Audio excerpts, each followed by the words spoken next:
नमस्कार मित्रांनो, मी मिलिंद जाधव TV10. महानगरपालिकेतले काही उच्च अधिकारी आहेत, जसे शिवाजीराव दौंडकर साहेब जे रिटायर झालेले आहेत, निशा चव्हाण मॅडम असतील किंवा राकेश विटकर असतील जे सिक्युरिटी प्रमुख आहेत.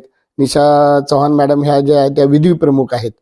तर यांच्यावर काही आरोप केले जात आहेत मीडियाकडनं म्हणा किंवा महानगरपालिकेतलेच काही RTI जे लोक आहेत त्यांच्याकडून. नक्की यात किती सत्यता आहे हे TV10 पडताळून बघण्याचं ठरवलेलं आहे.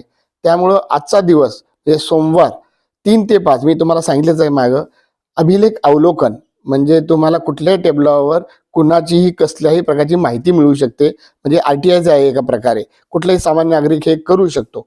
तर आज मी विटकर साहेबांची पूर्ण माहिती काढायचा प्रयत्न करणार आहे. तर आमच्या तुम्ही पुढच्या व्लॉगला बघत राहा आणि आमच्या चॅनलला लाईक, शेअर आणि सबस्क्राईब करायला विसरू नका.